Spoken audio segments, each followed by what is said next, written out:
Ladies and gentlemen, welcome to the Open for Business webinar with Jeff Brown. We'll turn it over to our host, Deborah Weinswig and JoAnn Martin.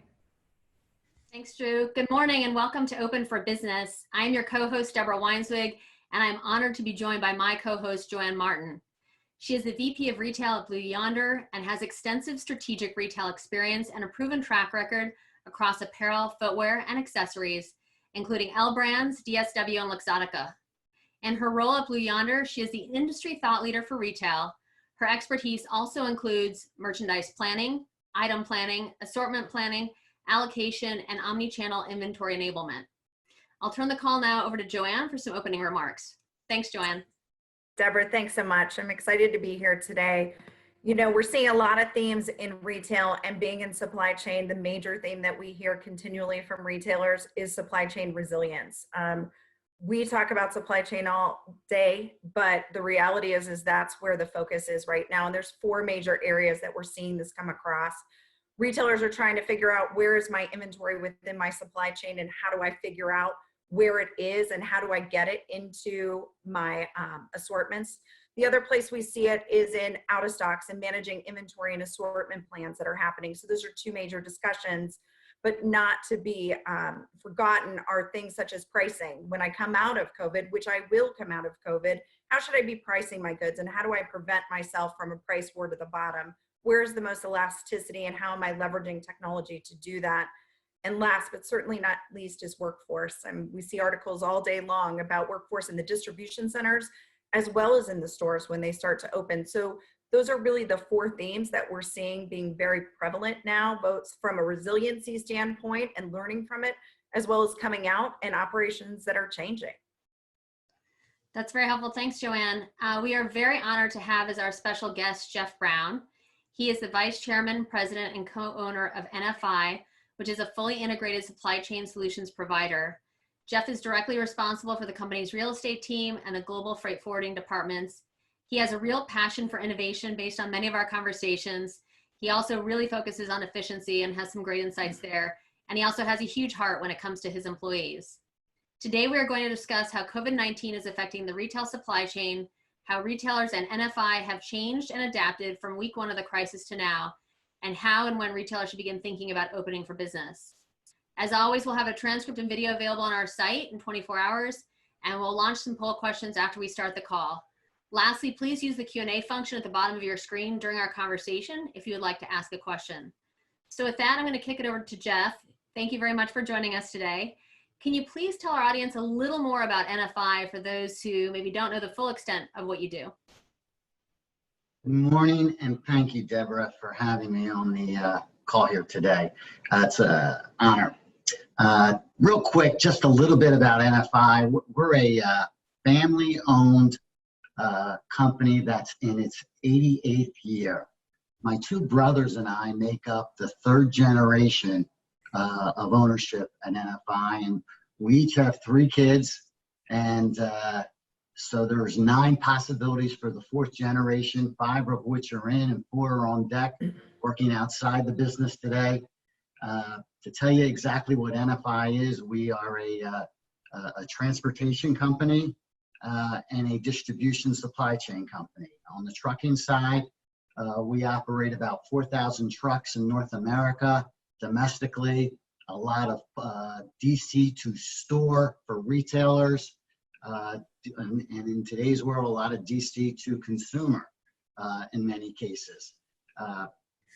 Our trucks typically go out 200 miles or less, and then there's a significant amount of business that goes beyond 200 miles, and we have a non-asset portfolio that we started about 10 years ago because our top clients said to us, okay, NFI, we'll give you all of our gravy business short haul out and back, but you still have to handle our business overall wherever it goes throughout North America.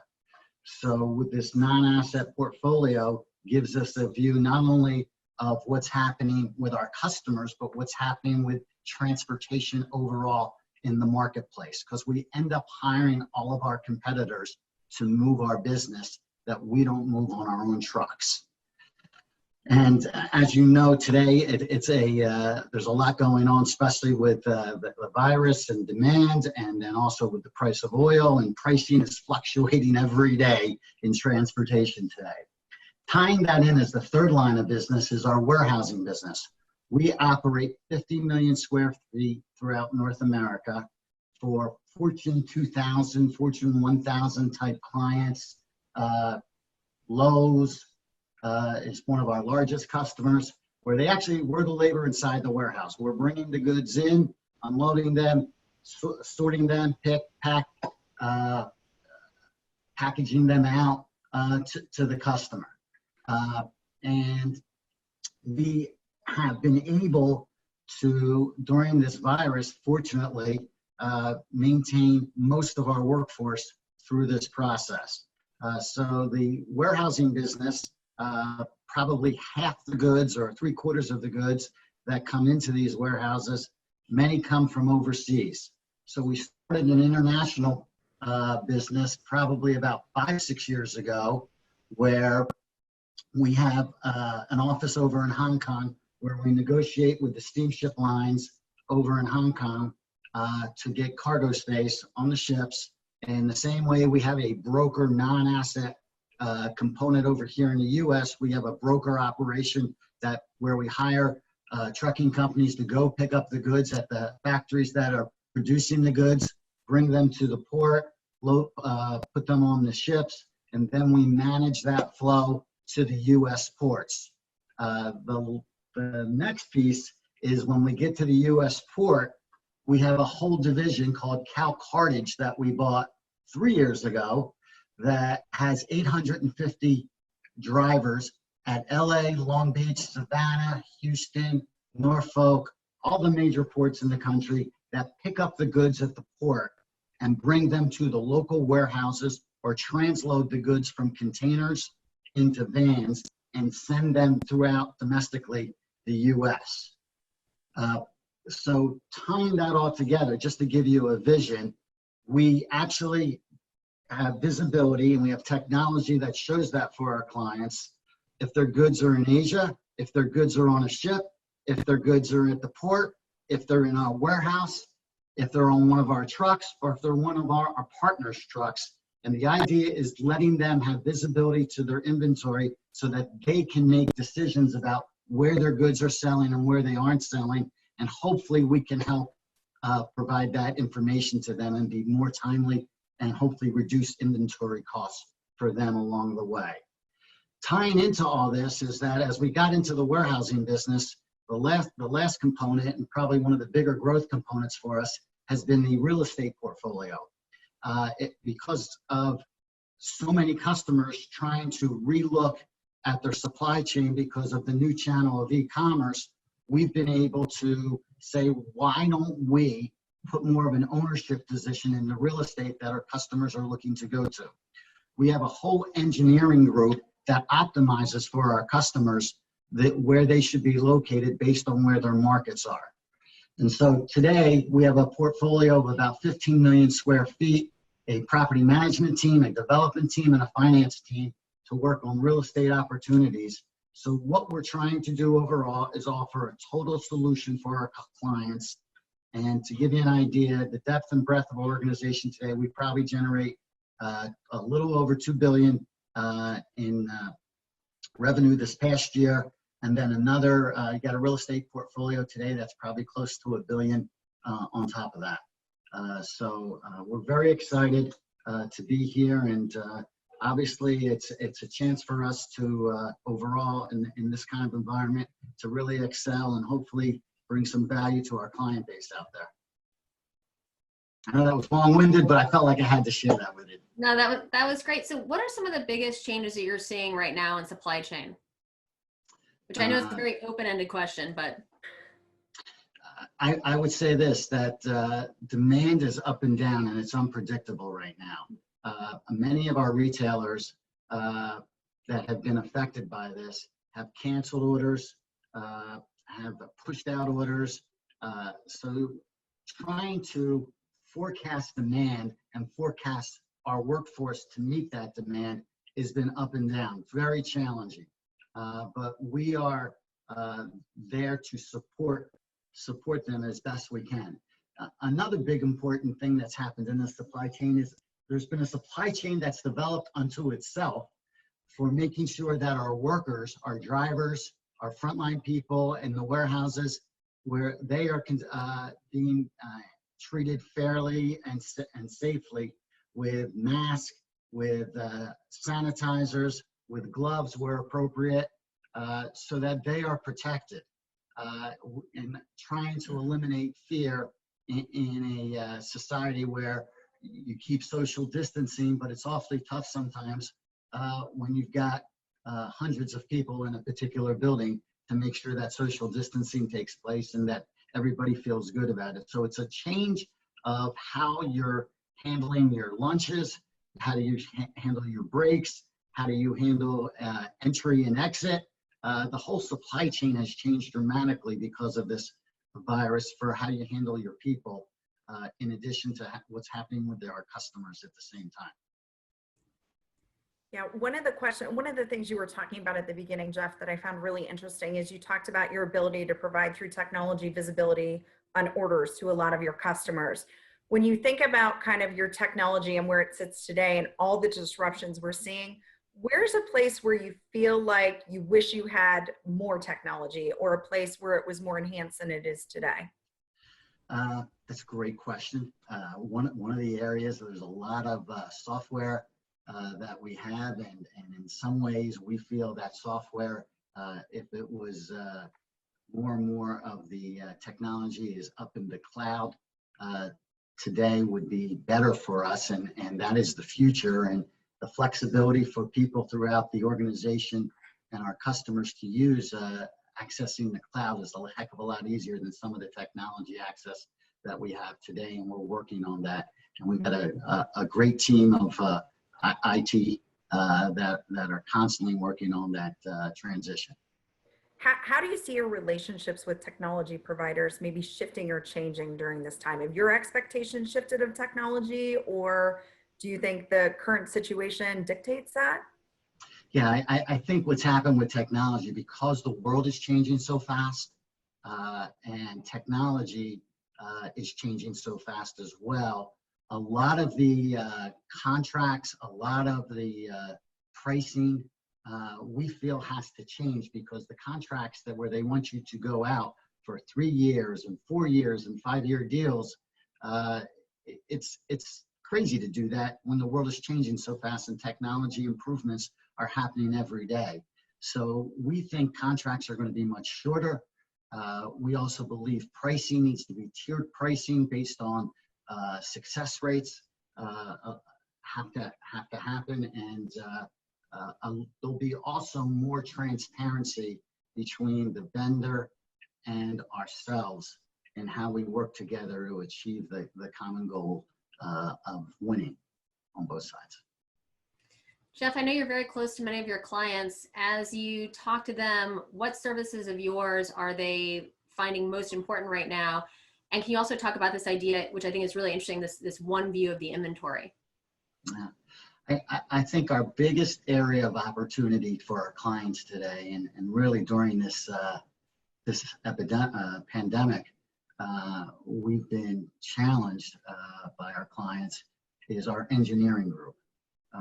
We have a team of probably close to 50 now engineers throughout the country, and they're asking us to relook at their business because costs are so important to everybody. How do you cut costs in an environment like this? How do you see the future? And I can give one example, if that's okay. We do a lot of work for a company called Hasbro Toys. And the toy business, right, wrong, or indifferent, probably is not considered essential, or is not the first thing when the country does open up that people are going to buy a lot of toys. And if they do buy toys, the toys that they're going to focus on are primarily maybe not the higher priced toys with so many people out of work, but maybe the board games come back, or what, as opposed to the electronic games. And so we operate 2 million square foot warehouses for them around the country. And they are concerned about how do they preserve their cost structure during these times. So we were able to optimize through our engineering group that instead of taking up as much space as they are, it's much cheaper to go vertical versus horizontal. And so we're going to rack the warehouses, and they're going to open up a couple 100,000 square feet in each building and have significant savings for them. And they are super excited about this solution for them. And that's just one example of a solution that we try to offer to all of our clients, either through technology or tools in the engineering group that really bring value to them. And hopefully, you know, they're reducing their costs, and we're showing our value as a vendor to them and as a partner to them. And again, I've said it earlier, there's a transparency with our customers and with our vendors today that is much different since this whole pandemic has started, that I think is great for us in a position to really bring value to the customer. In light of that, how do you feel your customers are innovating at the same time, right? You're showing, you know, some amazing innovation as it relates to your relationships with them. How are they changing their relationships with their customers, and how does that impact an NFI? So I would say that they are changing their impact, their relationship with their customers with how we can deliver, how we can source the goods for them, and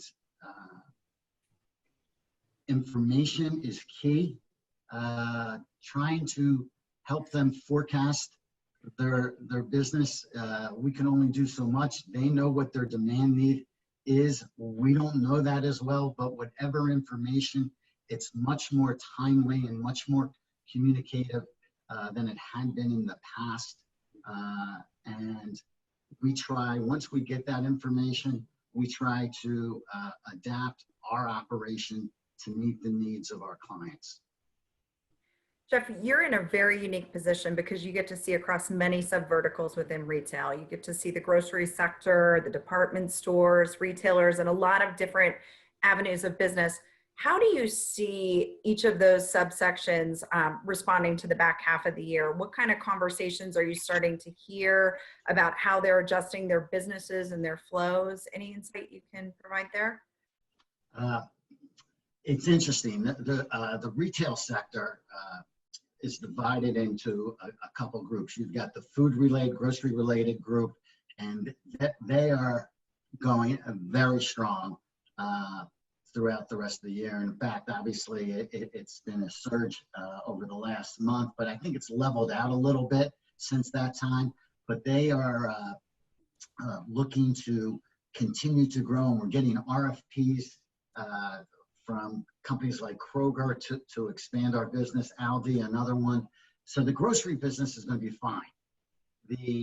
When you look at the apparel business, a lot of that business has been impacted. Companies like TJX and Kohl's, that we do a lot of work for, they've been shut down, and Best Buy is another one where they actually, you know, there was a big push that we're receiving goods right now because that was right after the Chinese New Year and a little bit after the virus went through China. There was an incremental push that's hitting the U.S. right now with goods coming into the ports. And that's a good thing, but unfortunately the apparel guys have somewhat canceled a lot of May and June's orders. So we see retail apparel being severely impacted, and hopefully it comes back. They're reforecasting for the rest of the year, and I don't think any of the apparel guys are feeling too great about the rest of the year. I will tell you this, there is an opportunity right now for the discount guys like a TJX, like a Burlington Co. or Burlington Stores, where they are buying up a ton of this excess inventory that is coming in while the big department stores are closed, and will they reopen? Who knows? So they will be the winners in this outcome from this. And I think staying really close to the off-price retailers, they will be very strong. Five Below is another one that will end up very strong out of this as well. So, and then the other one is the home improvement guys that we see, and that's like a Lowe's and a Home Depot, and they've been very strong.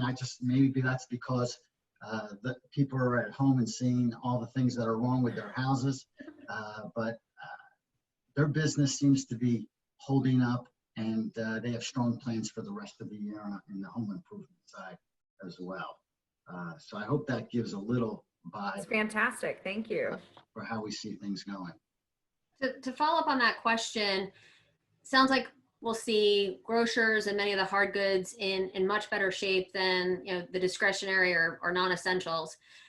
In light of that, how does that inventory that's in the stores right now get salvaged, and how does that impact the whole supply chain? Do we see pack away till next spring? That's got to cause a lot of disruption. Can you help us think that through? Yeah, so that's happening now. We've been approached by many clients for either they missed the spring season to sell because their stores were closed, and they're looking to either sell that product to a discounter or to basically store it for a year, 6 months to a year, 9 months, and they're looking for temporary space out there in the marketplace. And that's a huge winner for industrial. It's not something that as an industrial real estate owner that you try to sign 1-year deals. You try to sign 3, 5, and 10-year deals, but it's in a market where there's a lot of uncertainty. Knowing that there's those type of short-term wins, the marketplace is taking advantage of that in a big way. Have you ever seen anything like this before in terms of looking for this temporary space, whether it's for a year, et cetera? Or can you compare it to anything else you've seen in your experience? Yeah, what was it? Well, back in 2000 when the change of the century and everybody was stocking up on water and supplies back at the turn of the century, that was probably the last time we saw that, and that really never transpired the way we thought, although everybody was in advance of that in a big way. But that's probably the closest that we see on that. Thank you. So e-commerce is really booming right now. We're seeing massive growth within that space. How is that redefining kind of the supply chain and how retailers are leveraging resources from you? There's the concept of dark stores and different concepts of deployment. Are you seeing any of that push back into the warehousing and transportation space? Yes. On the e-commerce side, we've had calls from companies, investors, grocery chains. How can we set up dark stores in cities where they don't have grocery stores? And they're typically looking at high net worth communities in which to start this. And we have located a couple locations to offer where we can set up warehouses where we can take in the dry goods, as well set up a refrigerated trailer, one for cooling items, one for freezing items, and be able to pick, pack, and ship for the local delivery guys, whether it's ShipNet or whether it's what's the name, the car companies, Uber, whether it's Uber, whether it's Lyft, or how they're and deliver the goods to the local community. And then what's happening is the idea of being able to get the order from the customer and not have to pack it or deliver it within a week allows the owner of the inventory to recognize the cash up front as opposed to paying a week later when the delivery comes. And a lot of people where cash is king see this as a huge opportunity to set up this e-commerce delivery cycle where deliveries might not have to be same day. They possibly can be pushed out 4 or 5 days. We also see back at our warehouses, a lot more inventory SKUs we're being asked to carry for our customers because they're keeping less inventory in their stores, possibly because of security reasons, possibly because nobody wants to go in and try on used clothes in a store. So that they're reverting back to the warehouses, and so people can order online. And so we're seeing a bigger component of SKU product inventory in our warehouses so that people can order more online direct from the warehouse. So Jeff, one of the challenges with more sales being pushed online and the inability to try on right now in store is returns. How does this environment handle returns, and what are you seeing on your end? Returns have been a big part of our business, and certainly during a pandemic of a health crisis, people are going to look at that a little differently about taking the returns back. So while that is a business unto itself in supply chain, I think that's going to change dramatically. A lot of companies are looking to not accept returns back. It's just too risky for them to consider it. And at the same time, there will be a much more focused from the retailers to right size the orders from an e-commerce perspective, and the ability to be more have more expertise on how to really size up somebody so the amount of returns that have the ability to come back will be limited or reduced significantly. So I can go through our poll results right now. So in what areas are you investing? 72% said supply chain technology, much greater than any of the others. JoAnn, is that what you would have thought? It is. When you think about the themes that are out there and the inventory, the stranded inventory that we're starting to hear about, supply chain visibility to me is the place where most people are focused. We've been talking about AI and ML from a forecasting standpoint across the industry and retail. And I think people are starting to see use cases where it's directly applicable and adds significant value, and has almost become not necessarily a should we move there or when would we move there to a we must move now and figure out how to be able to manage these disruptions a little bit more proactively and respond from a forecasting standpoint. And then the second question, which was in regards to your supply chain, where is your largest pain point? Demand forecasting. I mean, right now, I mean, Jeff, you said it earlier, right? I mean, and actually along those lines, people don't even, retailers don't know how to plan for, the fall, let alone for holiday. What are you seeing, Jeff, on the holiday side? The holiday side, it's still kind of early yet, but we actually think there will be a decent holiday.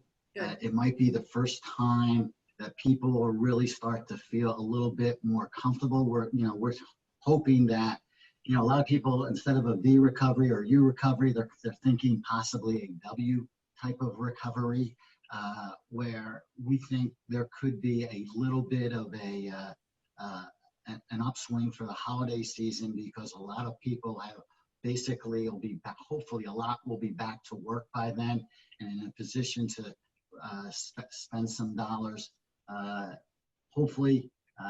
So clients, I think, are already looking towards the end of the year and sort of sacrificing the second and third quarters out there right now. And they're basically forecasting the fourth quarter as the first time there might be a surge back for the economy. JoAnn, are you also seeing a lot of your clients look at demand forecasting in a different way than they have before? We are. When you think about it from a retail perspective, there's two components that they're combating right now. One, how do I predict demand short term to be able to figure out how am I going to come out of COVID, and how should I think about this lull in my business? And then how do I plan for next year? Because with supply chain lead times being as long as they are, they need to understand, how do I normalize this time frame next year? So it is definitely a topic of conversation. They're trying to understand which factors to look at, which are more predictive. How do I look at the lowest level of detail to be able to anticipate? And they're also trying to figure out, which we have for a while, but it's more prevalent now, the shifting of channels. With e-commerce growing to the degree it is, how do I manage my, not just my deployment to a specific store of a specific product, but how do I manage my e-commerce business versus my store business? It's a really unique challenge for them right now. And then the last question was around using AI or ML in the supply chain and forecasting our pricing. And the majority are not. I think this is very challenging. I was at a dinner around NRF and asked a group of CIOs, how many of you have an AI strategy? Every hand went up. How many of you, are implementing that? One hand went up. I think that just getting the talent and the right tools are really critical. I think so too. I think one of the things to think about too is supportive services and managed services. There's a crawl, walk, run approach to it too. And really building a partner network that helps you to kind of support those efforts and to continue to drive into that space is really important during this time. Jeff, what are you seeing on that side? So the AI, we actually have been utilizing AI in our non-asset brokerage. So we have about 9 offices around the country where we look to hire trucking companies to move the goods for us. And so having the data to know typically which carriers run in which lanes and what their pricing is, we have that AI, artificial intelligence, that's telling us which carriers do that and which ones we should be calling, rather than to just go and look at every single carrier in a particular market. We look at the ones that typically like to go in certain lanes, and that's been a huge win for us in creating value for our customers at lower pricing, and as far as on-time service for them as well. Great. And, I've been surprised during COVID at how important sustainability and with Earth Day, et cetera, I think we're all thinking about this differently, but how important that thread has continued. And one of the reasons I think, retailers are doing pack away as opposed to alternative channels of, disposal of their goods. Jeff, you've always been a true innovator as it relates to sustainability with electric trucks. Can you talk about, what your vision is and what you've executed so far? So, sure. It's actually electric trucks and solar we've looked at. On the electric truck side, we have probably 30 trucks in Southern California today that are running the electric truck. They only get maybe 125 miles in between charges, so you really can't send them in very long haul environments. But we typically are running them back and forth from LA, the port of LA to Long Beach, back to the warehouses in the Inland Empire. And we're learning what the operating costs are for them. And also what's most important, we really feel eliminating the green gases in the air will the carbon footprint, reduce carbon footprint. That is a huge opportunity to bring value to the society in which we live today. And being a leading innovator in this area, we hope to have at least 50% of our fleet by 2025 all electric. Now, with the price of oil where it is right now, might be 2026, 2027, but the idea being is that if we can take this experiment of what we're doing in Southern California and march that across the country, we think there should be tremendous opportunities to eliminate the carbon footprint or reduce the carbon footprint. On the solar side, especially here in New Jersey, where we've got multiple warehouse locations, we are utilizing solar to sell back to the energy grid at reduced prices. And the idea there is that it's a cheaper cost to utilize solar and absolutely can reduce energy costs, we think 40–50% versus what the power companies are charging today. And we'd like to share that with our clients in our warehouses and reduce the cost. One of our partner landlords, Prologis, is also doing this around the country.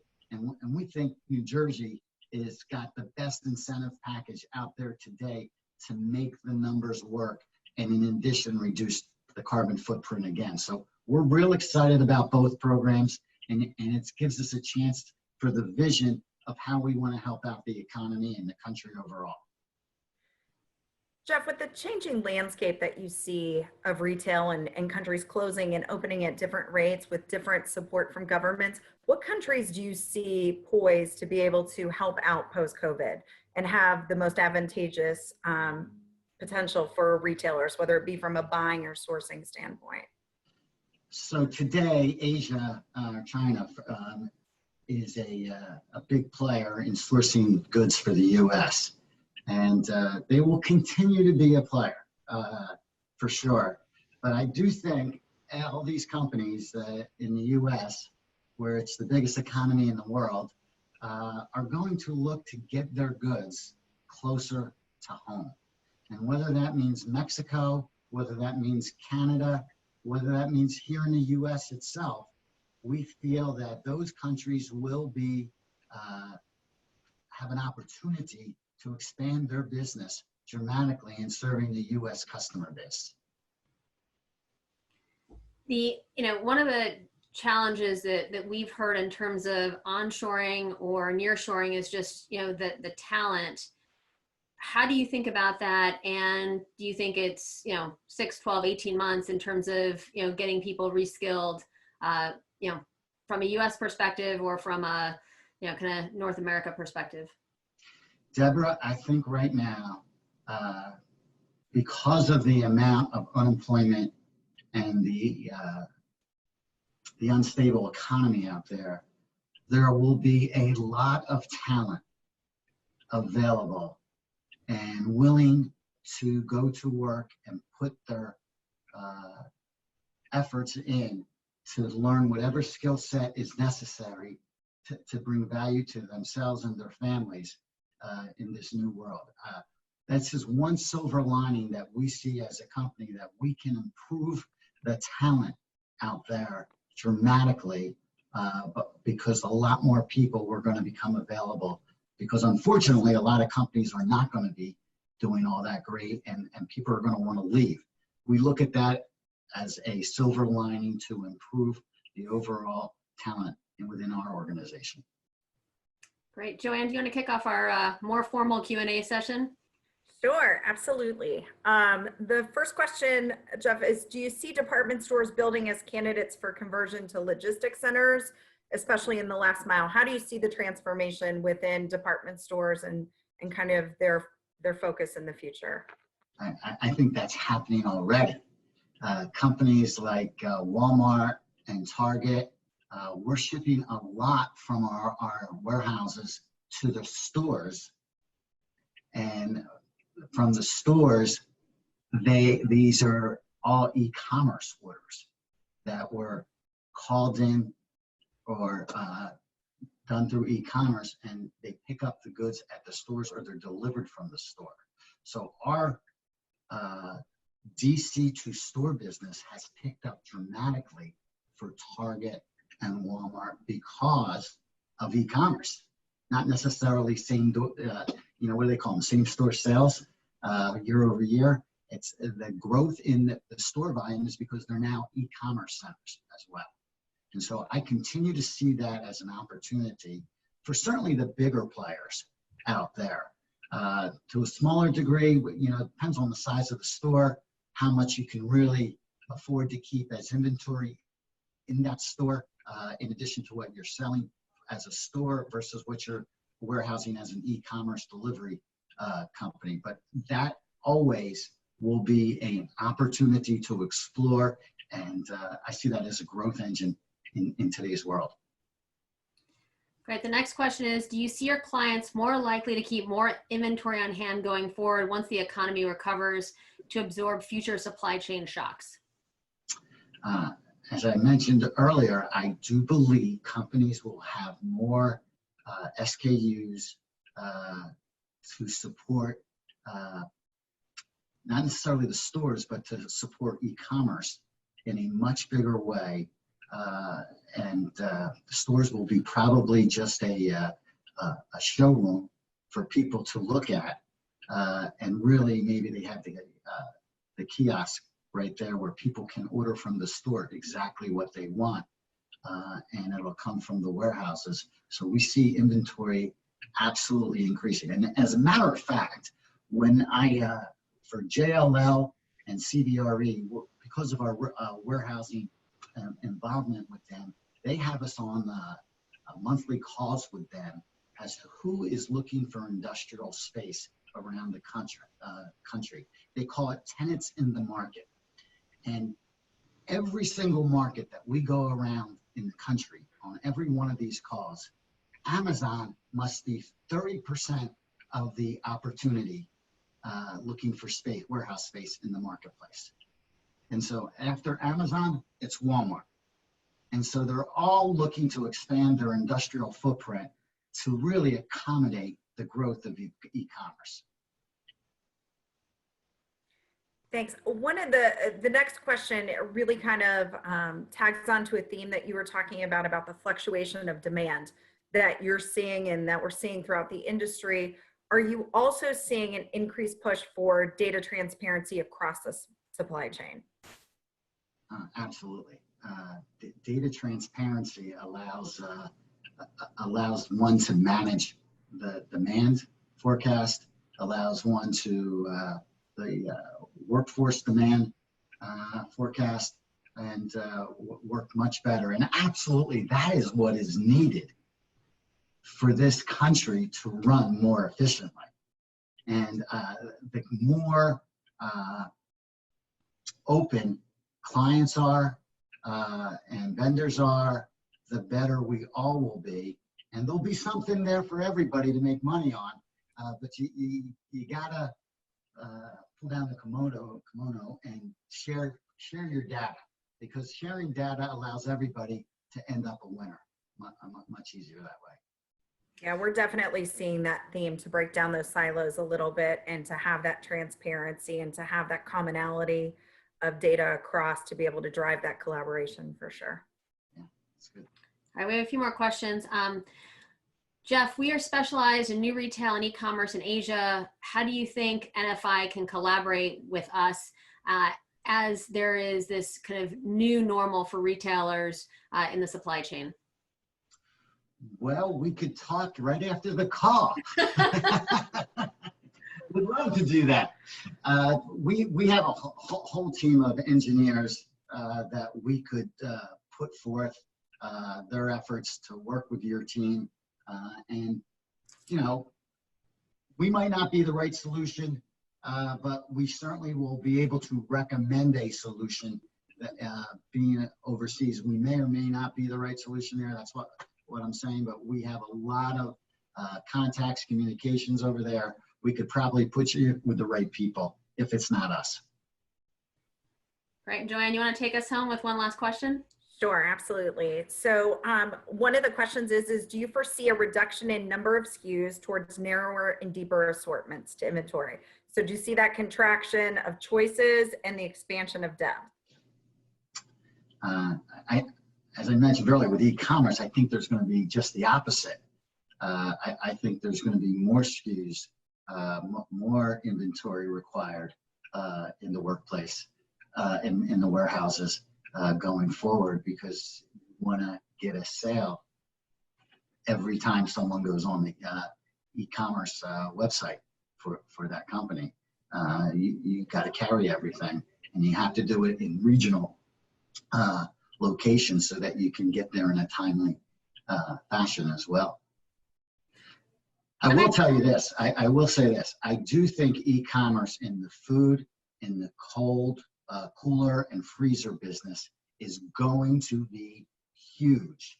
And it's happened over the last 7 weeks in a big way. It's probably gone up 3,000, 4,000% in sales, but it might come down once the country opens up, but it will be, it won't come down back to where it is. And it might, instead of 3,000 or 4,000%, it's still going to be increased by at least 1,000%. because people love the format. They love the program. People are used to eating at home again. And we think that's going to be a huge play going forward. To that question, what we are seeing is that the grocers right now, to stay in stock, are, you know, optimizing their assortment to make sure that, I think, they help build the confidence of their consumers that, you know, there aren't these gaping holes in their assortment. So we are seeing that now, but I think that that's a very kind of, you know, temporary phenomenon. And then JoAnn, I'm going to actually ask the last question to you. What are some of the leading retailers doing in terms of planning collaboration with their supply partners during this period? What are they collaborating on, and what information are they sharing? Forecasts, projections of future orders, etc. So what we're seeing is that we are seeing a lot of retailers start to collaborate within their space. So we're seeing, and we're trying to connect customers that have common problems so that they can start to brainstorm together as well. So we are seeing that openness and that transparency with people within the same sectors, and something that we're trying to foster. From a supply chain partner, though, I think that there's a couple things that are happening, right? The first thing, they're looking for cash. So they're looking to see where they can save their cash and whether they should be delaying orders or postponing orders. But they're also looking to technology partners like us to be able to help manage during these times where their workforce may not be optimized, or they may not have the skill sets that we talked about. So really looking to lean on people that can help support some of these advanced technologies and forecasting and supply chain visibility as we bring their teams along and they start to bring it in-house or automate it to a finer degree. Great. Well, with that, I want to thank JoAnn, my co-host, and Jeff, our special guest. This was fantastic, and looking forward to our next conversation. And Jeff, I will introduce you to the person who is very excited to meet you. Thank you for having me. Absolutely. Thank you. Thanks so much.